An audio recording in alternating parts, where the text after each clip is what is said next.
I recently visited the Barber Motorsports Museum over near Birmingham, Alabama, and I just got a bunch of cool stuff to show you. They have what they claim is the largest motorcycle collection in the entire world, and I gotta tell you, I believe that claim because whatever number of motorcycles you think is in this thing, double it, triple it, just more motorcycles than you could possibly imagine. They have lots of cool, rare race car, street cars as well. Stuff that I never get to see up close, you probably never get to see up close. So if you're in the area, admission is like $15, and I genuinely recommend you check it out. And enjoy the rest of the video.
Now, assuming you enjoyed that, like, subscribe, all that, comment, whatever.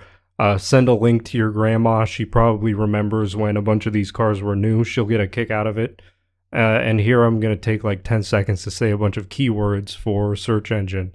So, Barber Motorsports Museum, Birmingham, Alabama, 4K walkthrough, 4K tour, 4K virtual tour, Porsche 918, Porsche 917, Ford GT40, Cobra, Shelby Cobra, AC Cobra, Ferrari Dino, largest motorcycle collection in the world, Ducatis, Moto Guzzi, Harley Davidson, etc.